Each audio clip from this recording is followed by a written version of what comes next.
Well, welcome.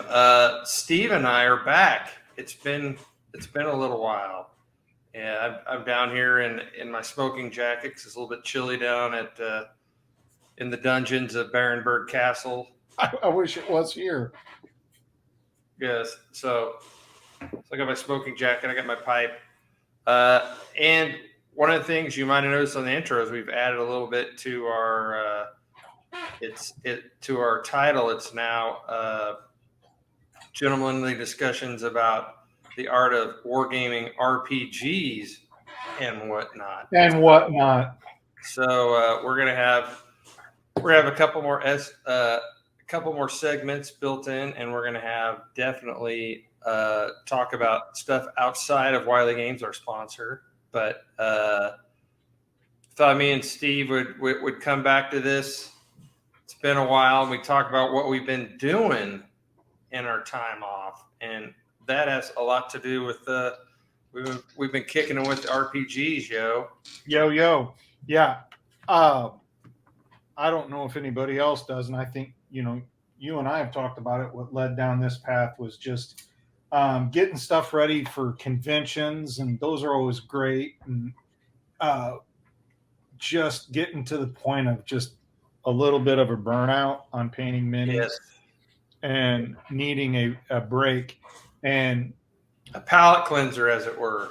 yeah, a big palette cleanser. And it's like, I love painting miniatures and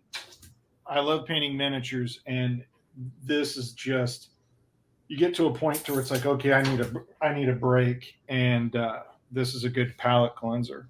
Well, I've been, most of my painting for miniatures wasn't necessarily ones I was fired up to paint. It was ones that I had to have for the uh, the next convention, basically, and so or the next big thing. So that wasn't always something that I liked. So necessarily, I mean, I still like painting them, but it just wasn't like, hey, I'm all fired up for this. So we're actually going to have we'll have a little small part of the show that'll be, hey, what's on your painting table, or what's on the what are you excited to paint next? Which I'm actually painting something right now, which I have, you know, like anybody could probably say, you know, people just get busy, and Yep. over the summer, um, it's horrific for me being busy, just family stuff and traveling, vacations. We're trying to take vacations and just doing stuff outside away from the table. The wintertime is great because here in Kansas City it gets horrifically cold and just This word vacation, I'm not familiar with it. yeah. We did take a trip this summer to Colorado, which was lovely. I But ain't been nowhere, no how.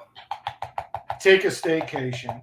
Yeah. But it's just and any like I said, anybody could say the same thing. It's really difficult to sit down for a period of time and paint. And there's times that I'm like, I'm going to paint minis tonight. I'm going to paint minis. I've got great ideas for some games. It's just Yeah, I was gonna share some of those.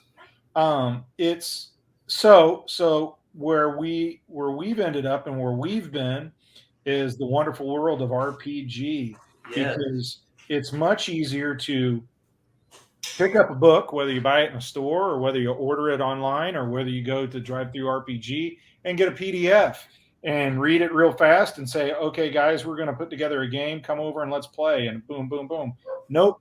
Because Yeah. when we paint, or when we not paint, when we play, it's all theater of the mind. We have no minis. Yeah.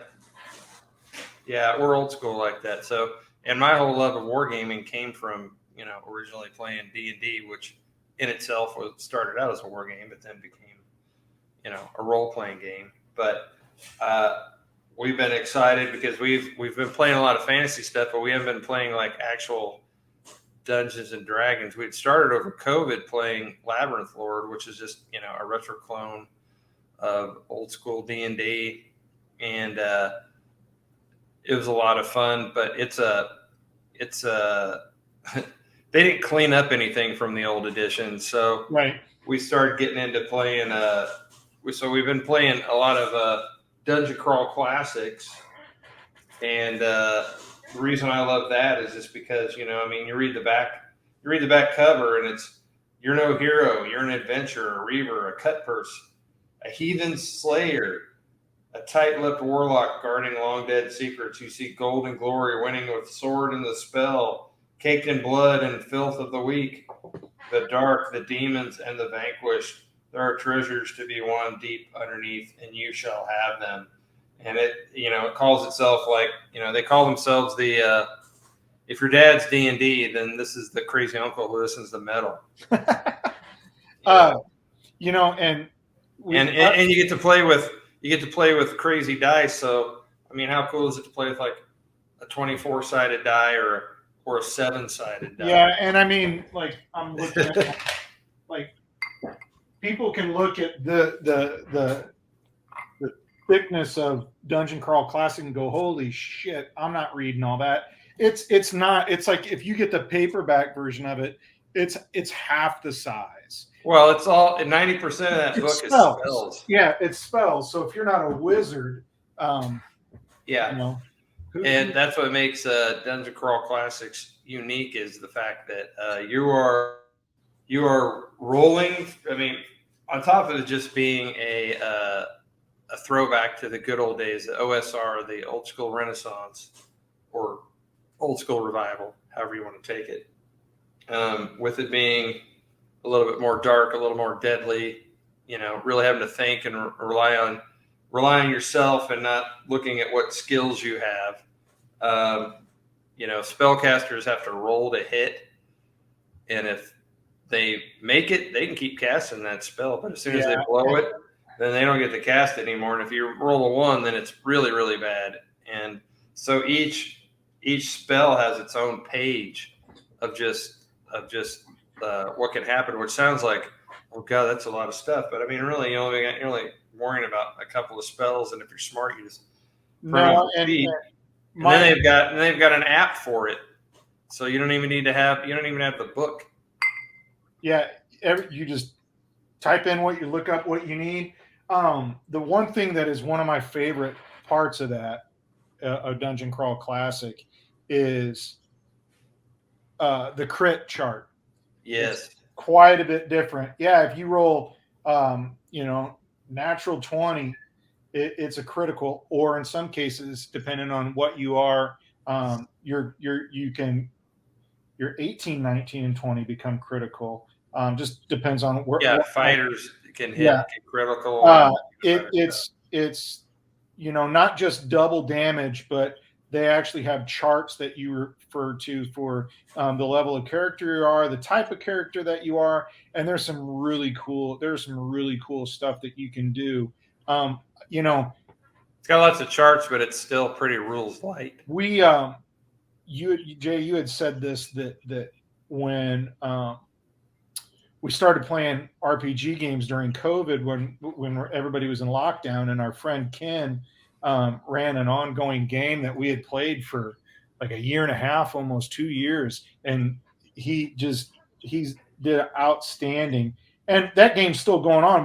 We've actually paused from that game, which was Labyrinth Lord, to try out all of these different other RPGs that we were stumbling across, just for palate cleansers of Labyrinth Lord. So it's like it's Ken's fault that we started going down this path quite a bit. And you're right. Like I said, we're painting, and you're writing rule books. And when you get done writing a rule book, I'm sure the last thing you want to see is a mini for a while.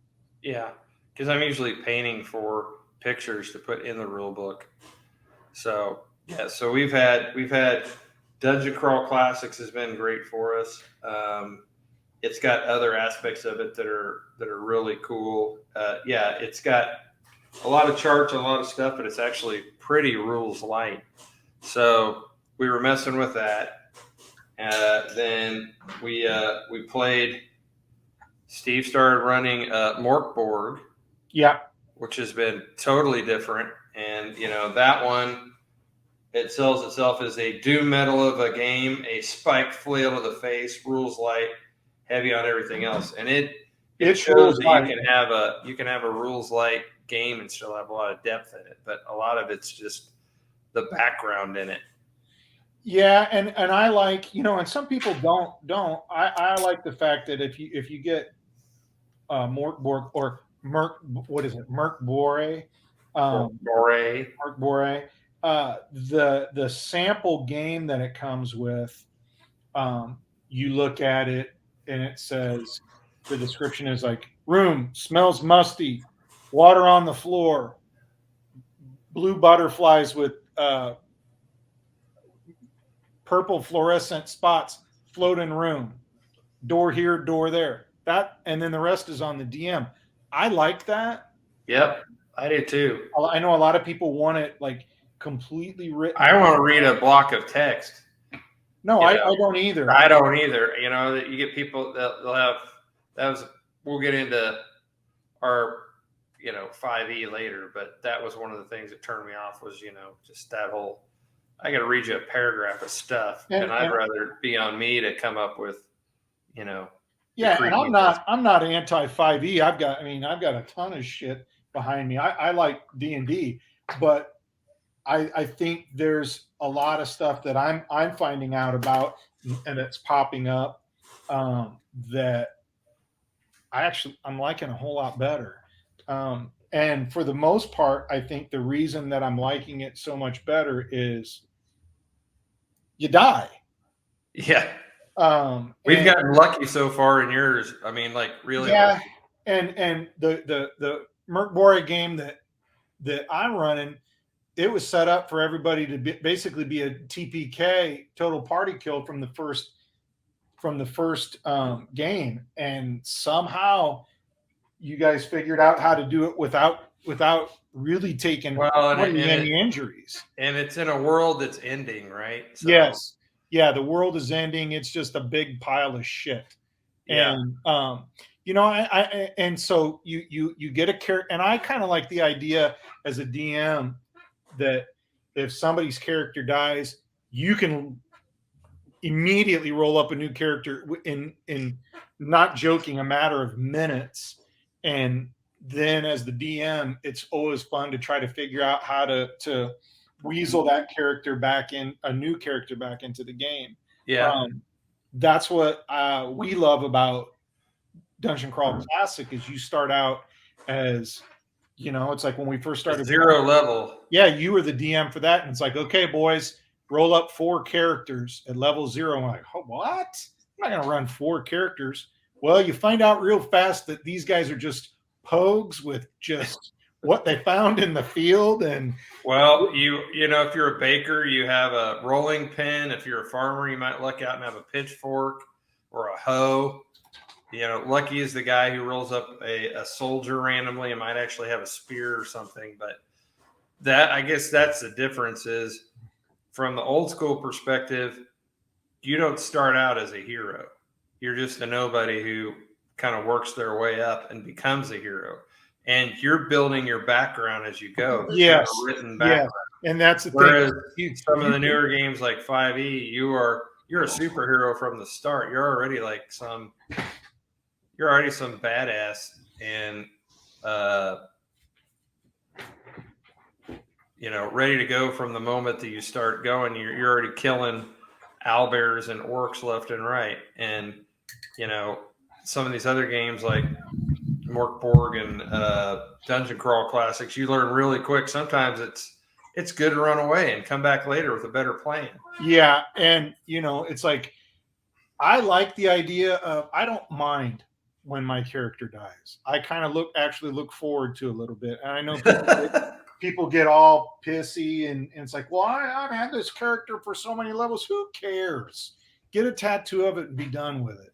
Well, when I was a kid, I used to draw every time one of my characters died. I had this big sheet of poster board, and I would draw the guy when they died, a guy or girl, and I would put their cause of death, like Lars Silverwolf, arrow to the head, Cedric the Crusher, killed by got in a fight with an ogre, and pretty soon by the end of the summer, I had a whole poster board of just a cast of thousands of dead characters. And it was it's more about the place and the story and not your character. And the story isn't written; it's built as you go. There, like I do hardly any prep for mine. Yeah, and like It's about what the guys want to do and where they want to go. uh, I just think it's a different mindset playing with your character could die, and it's about playing the world sort of unfolding, and you're just a part of it. And sometimes you're going to die, and you might just die in the most stupid way. right. But it's also people think, oh, it's the old school games are so deadly. Well, if you're playing it like you're a superhero, yeah. But if you play it like a person would, where there is danger, and if you're a good GM, then you're telegraphing the danger before it happens. Well, we had a dragon in my first level game that you guys were in. There's no way you're going to defeat that thing with what you have. Oh, hell no. But we telegraphed that there was danger up ahead and that maybe this wasn't the best course of action. But yeah, and I get that some people are like, I don't want to sit and write or come up with, I don't have time to come up, I want to be a DM, and I'm by no means a seasoned DM at all. It's just, oh, you're seasoned. I'm seasoned in something, but I like to have, and it's not a lot. It's like I can see where people are like, I just want to pick up a module and use it. Which, by the way, the DCC Dungeon Crawl Classic modules are cheap. And there's like 100 of them. Yeah, and there's a ton of them, and they're dirt cheap. Especially, well, they recently just had 75 modules for $25. Yeah. I mean, so it's like crazy. There's not a lack of substance for that, but it's like it doesn't. I don't. The way I work, and I think the way you work, you can almost do it the night before. Is kind of, yeah. You can have an overall idea of like, this is the thing that I want to have. These are the bad guys. This is why they're doing this. This is where they're at, and Yeah, but and you also have to be flexible because everybody can just go, nah, we're gonna go do this instead. But then that's also the glory of a lot of old school games are the charts, right? The random chart, so you can just roll stuff up and come up with like 3 words, and that's enough to like, there's your next bit of your adventure.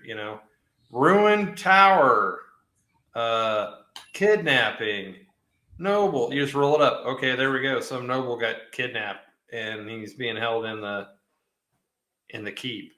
Done. We've got that. But yeah, so like in Morkborg, my guy is a prophet of a dead god, and he is he likes burning the books, and which by the way, the book that he burnt just recently, he grabbed it before anybody could look at it and burned it because you considered it a heresy. You shouldn't have burned that book. I got to be the guy, right? Yeah. So, but yeah, and then we were talking about that being rules light and everything, but we've played a couple of games of Into the Odd, which is a lot of fun, and it's birthed many Spawn, Cairn being one of them, which is a lot of fun. Into the Odd is like right here. Yes, wonderful game. Again, it's about 12 pages of actual rules. Then the rest of it's just sort of the background. And I found out today that the author, Chris McDowell, has just announced a Kickstarter for his next iteration of this in November. It's called Mythic Bastion Land. So it's going to be like your knights. And what's cool is I've been following, he's been a developmental blog for like a year. And the character you play a knight and you roll randomly to find out what your knight is. So everybody's a knight, and there's like 100 knights, and then you roll to see which knight you are, and then each one of them has like special abilities. So there's something everybody brings to the table, and of course you're on quests and traveling through the world, and it all ties into the Bastion Land background. So right after Into the Odd came Electric Bastion Land, which kind of propelled a little bit in the future. But Yeah, I need to get that. I need to get that book. yeah, it's just great to look at. And then so this will be like fantastic. I've been following his stuff, and he does a great job of reviewing all the games that are sort of spawned from that rule book. And you and I have just been like diving deep and then just sending each other, hey, check this book out. Hey, check this book. Yeah, and it's like I was just looking at, like, before we started talking, I was looking at the stuff that I've got that I want to play. You've got Warpland. You've got. I just got this for my yes. birthday, which you had sent me, and it's this thing, The Wild Sea. This was a Kickstarter. The artwork in it is awesome, and the backstories for each character are very, very cool. And the types of character, basically, one of it looked like he could be like this character made out of haunted wood, like basically some inanimate object kind of thing brought to life or something. And it's like a world that had an apocalypse by a giant, basically a forest grew all over the entire world, and now everything's just covered in this giant, the Verdant. This is one that we got to play, which is Death in Space. And then Vast Grimm. Both of these are sci-fi books, but this one especially is almost verbatim the rule system for Mörk Borg. And this is very similar. It's a little bit different. It's still that, hey, the end of the world is happening. Well, the end of the universe is happening in this one. Yeah. Then with Dungeon Crawl Classic, there's Mutant Crawl Classic. Yes, which we still need to play. There is. I just got, what did I get? Blades in the Dark. And Ken's been running. We'll switch off from DCC, and he's got a Hyperborea game that we've been playing, which is a lot of fun. Astonishing Swordsmen and Sorcerers of Hyperborea. Yeah. Yeah, he's basically taken X-Crawl classics, but done it in a cool, unique way where we're basically just characters. We're in sort of a game show for, fantasy world. So you're going down into the dungeons, and you're doing things, but there's these wizard cubes that are set up everywhere to sort of tape everyone and or to broadcast to like all the different pubs and stuff. So everybody's walking around like they got a GoPro, like, hey, check me out. I'm getting ready to do this. And you get sponsors, and of course you gotta wear their badges. So everyone's starting to look like a NASCAR driver with all and finding ways to work it into it. Like my guy's a warlock, but he's sponsored by A1 Storage. So, hey, this place is big, but it's not as big as A1 Storage. So for all your storage needs, you have a +1 sword and you just want to keep it safe, go to A1 Storage, So you got to work it in while you're fighting like a troll or something like that, Boy, after this, I can't wait to head down to Pirate Pete's for a frosty cold mug of ale. They got the freshest ale anywhere in Demon Rock. It sounds like such a bad commercial. Oh, it is. And everyone's fighting to get on camera, and so it's a different take on it and everything. That's so it's great. It's a nice. I just watched a video about.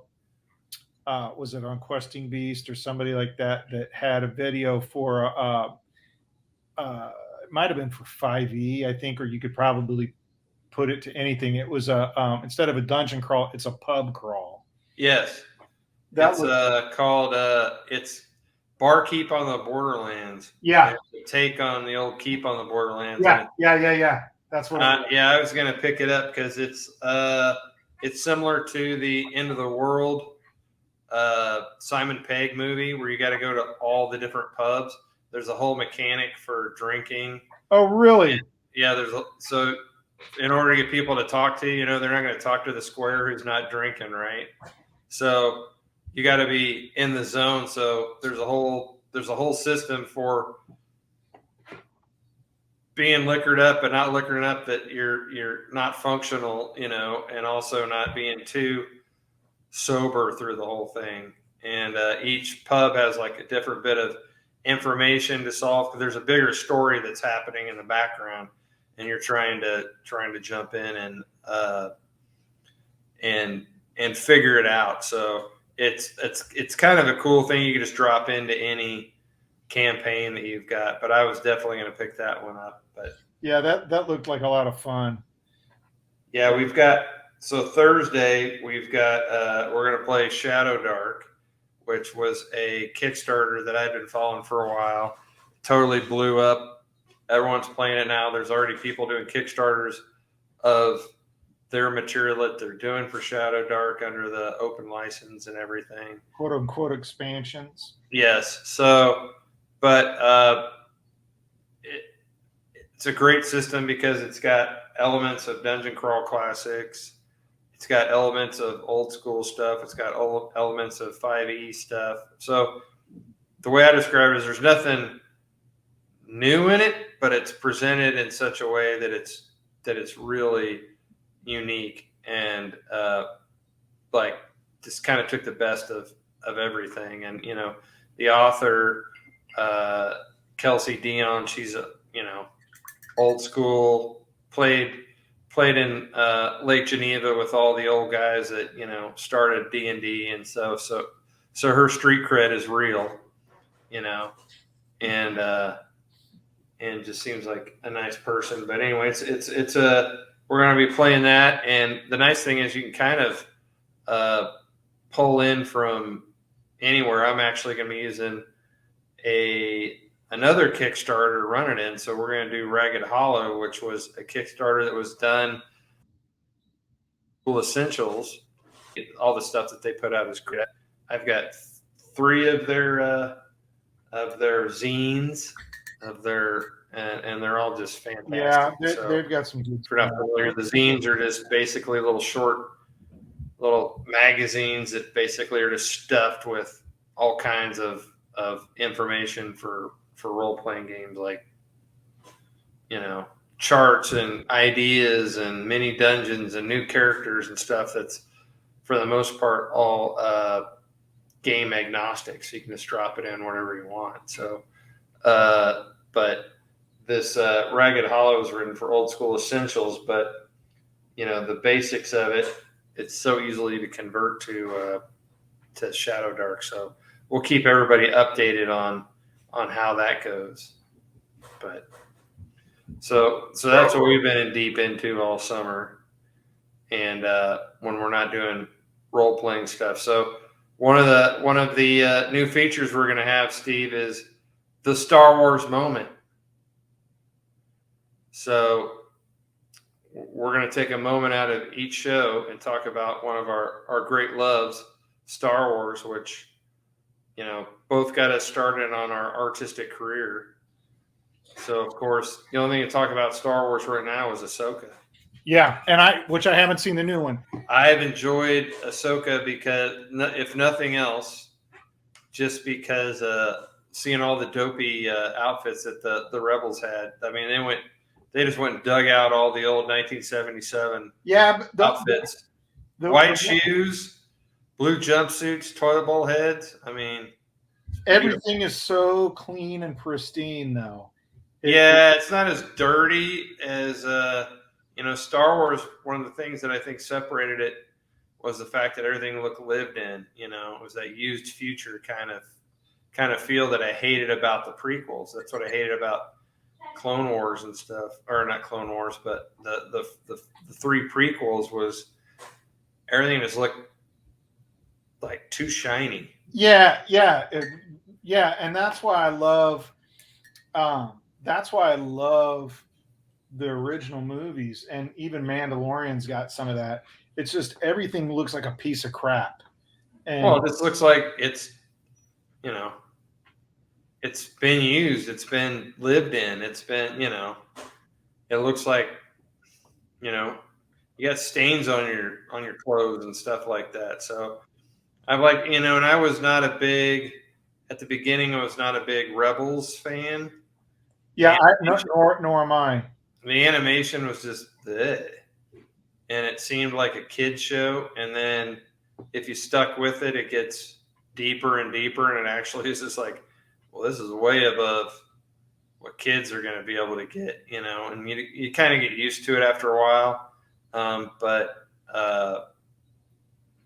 then it got kind of deep, so I was excited for it, and so far it's paid off. I mean, there's people that are haters going to hate, but I've liked it, and even people who don't know the full backstory can still get into it. So And that's all I had been painting, miniatures wise, was uh, Star Wars, Star Wars, Star Wars, Star Wars.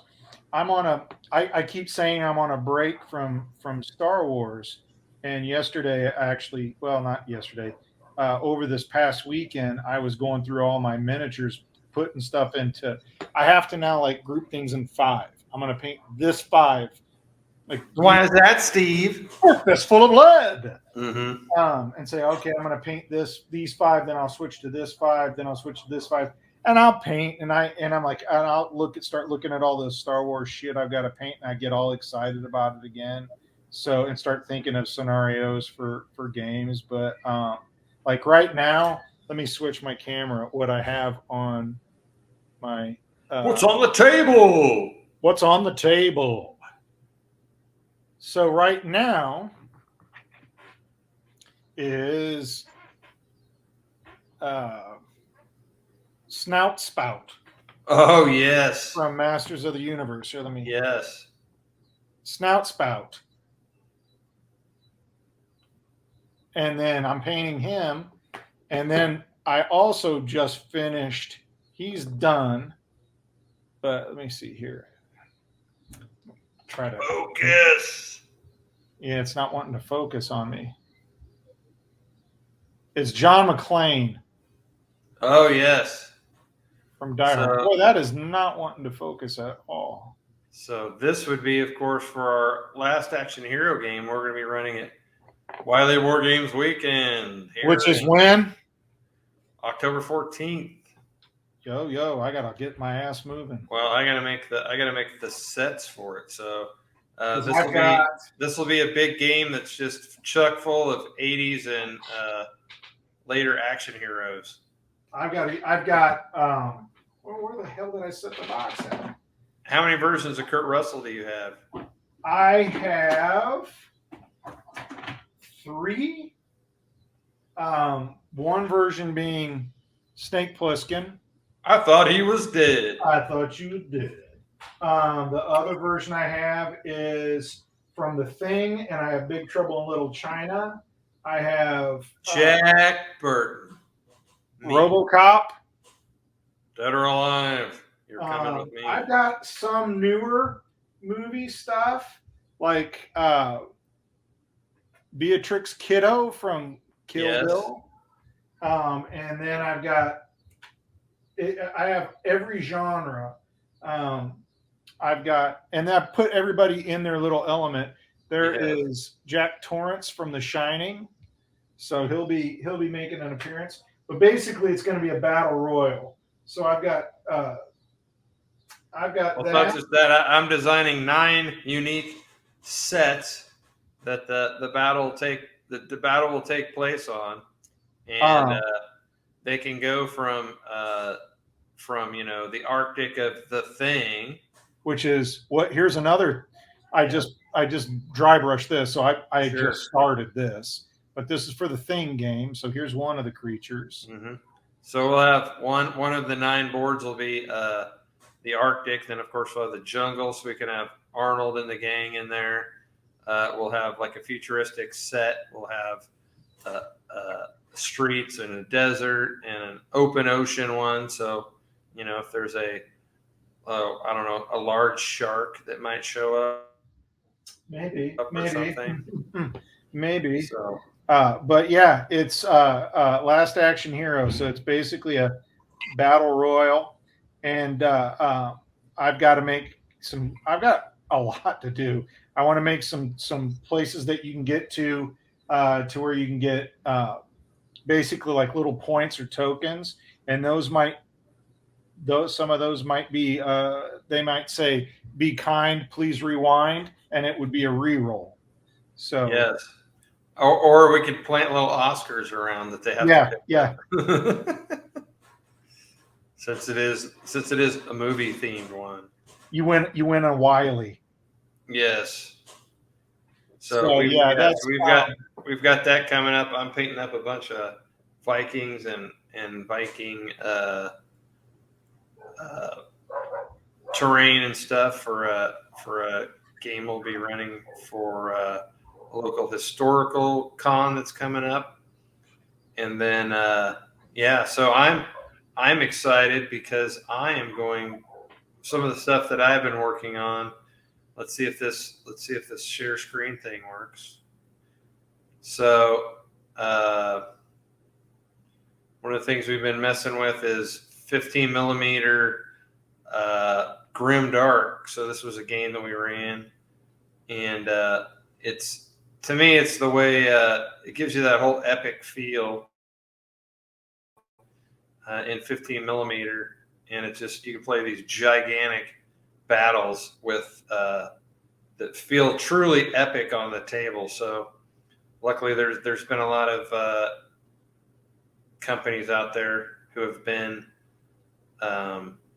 putting this stuff out, and I've been painting like crazy. So that was from our Battle of Ren's World. So anybody who grew up in the first book they got was Rogue Trader and had the cover of the Crimson Fist taken on the orcs. That was the battle that we just played. Yeah, so I got these dudes. I'm looking at these dudes. So they're like Renaissance, medieval. Like I love. Well, those are great. I love me a Lands Connect, and here we are. They've got las guns, and so I figure what I'm going to use this for is like early Imperial troops when the Empire is retaking, the barbarian tribes from rest of Earth. So it's this cool retro sci-fi kind of thing going on. So I'm going to mix in some stuff from some sprues from Mordheim and everything, and that'll look really cool. Yeah, that'll look great. So that's what I'm doing. So that's kind of, hopefully people will be interested, and if they like it, they'll like and subscribe. Yeah. So now I've got to haul ass painting celebrities, I guess. Yes, you do, and I'm most excited for Kevin from Home Alone.